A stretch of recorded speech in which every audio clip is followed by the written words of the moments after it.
Gente, hoje eu vou falar um pouquinho, um papo bem leve, assim, sem muita química, tá? Para falar sobre o ensaio de carbonatação. Quando que a gente utiliza o ensaio de carbonatação? Geralmente quando a gente está fazendo uma inspeção predial, a gente quer saber qual que é a qualidade daquela estrutura, a gente quer saber também se a corrosão que está acontecendo ali, ela pode ter origem na falha daquela proteção ali da armadura. Então, se você não sabe ainda, o teste de carbonatação é quando a gente faz uma extração, né, uma amostra, ou senão a gente quebra lá no local mesmo o concreto armado, né? A gente quebra ali uma parte da capa do concreto para saber como que tá o pH do concreto. Por quê? Porque essa parte desse concreto, ela serve como proteção da armadura. E se a armadura ela não tem a proteção, então a consequência é entrar em um estado corrosivo, que é fazer com que aquela armadura ela volte para o seu estado original, tá?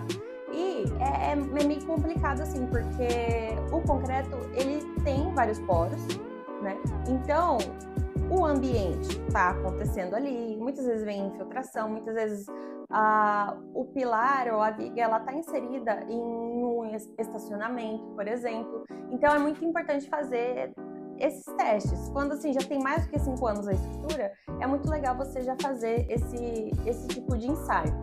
Tem um outro vídeo aqui no canal que eu falo como preparar a mistura para fazer o teste. E aqui eu vou trazer o que aconteceu lá em Santo André. Mês passado, eu fui em Santo André fazer uma vistoria em um barracão e lá existiam muitas manifestações patológicas. Lá a gente fez uma inspeção completa, desde a área comum até o acesso restrito, que no caso eram a cisterna e também o telhado. Lá a gente fez, acho que 4 testes para saber se o concreto estava carbonatado. E quando o concreto ele está carbonatado, a gente constatou que ele é até mais fácil de quebrar. Olha só, porque além do pH que vai mudando ali, vai mudando também as ligações. Então esse barracão que eu fui inspecionar, ele ficava no meio de uma quadra, ele ocupava ali 1/3 daquela quadra e ao lado dele, nos lados, né, nas laterais, haviam outros tipos de barracão. E daí a preocupação dos donos daquele local, quem estava alugando aquele local, e do lado mais alto, né, daquele barracão, analisando a questão da declividade, fica um aterro de resíduos sólidos. E a preocupação deles era que, se caso aquele aterro, que ele estava feito errado, tá, na questão dos taludes e tal, se viesse desabar, iria prejudicar aquele barracão.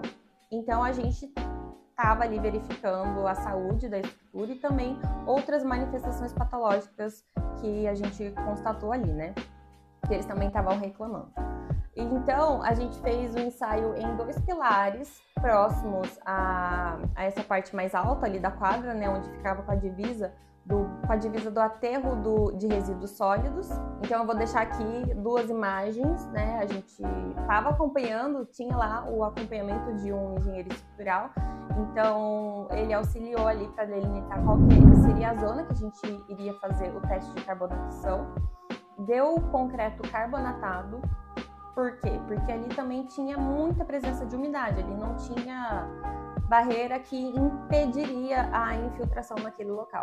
Daí a gente fez o teste em uma viga, é uma viga bem mais nova, assim dava para ver, e ela não estava carbonatada. Vou deixar também aqui uma imagem. Como que a gente sabe que está carbonatado ou não? Por conta que quando a gente asperge a solução de fenolftaleína, o concreto vai ficar roxo. Então, quando ele está roxo, quer dizer que está tudo ok com o pH do concreto. E quando fica com uma coloração, mas não tem assim, né, uma mudança na coloração, o concreto fica ali na sua cor normal. Então, quer dizer que o concreto ele está carbonatado. E a gente também fez mais um teste em uma viga que ficava ali do lado mais na parte baixa ali, né, do barracão, pensando na questão da declividade. E ali também deu a questão do concreto carbonatado. No vídeo que eu citei aqui, mostrando sobre a solução da fenolftaleína, eu expliquei a metodologia que é muito citada nos artigos, que é do Healing 18. Nessa referência bibliográfica fala que você deve quebrar o concreto, né, ou se não retirar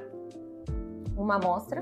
Você deve retirar uma amostra e daí você deve limpar ali o local que você vai aspergir. Então, nessa referência bibliográfica que eu falei para vocês do Healing 18, naquele vídeo que eu falo sobre como preparar a solução de fenolftaleína, lá ele fala que é muito importante você limpar uma poeira ou um resíduo que tiver ali. Então, primeiro a gente identificou os locais que deveria fazer esse ensaio, daí foi quebrado, depois a gente aspergiu a fenolftaleína, viu se estava ou não carbonatado, depois a gente viu a frente de carbonatação e depois deixou ali porque quem estava nos acompanhando, né, quem tinha contratado o serviço, não trouxe os materiais para a gente fazer a reconstituição ali daquele material. Mas seria muito importante que essa reconstituição ela fosse feita. Nessa imagem aqui, novamente, que eu vou colocar para vocês, que o editor vai colocar para vocês, dá para ver que uma parte do concreto, ela ficou na sua coloração normal e a outra parte, ela ficou roxa. O que a gente intui disso? O que a gente constata através dessa análise? Que foi feito pode considerar um recapeamento ali, né, daquele concreto. Então, tinha uma parte antiga, tá? E depois eles fizeram uma outra camada ali. E aí, quando a gente quebrou o pilar, a gente aspergiu a fenolftaleína.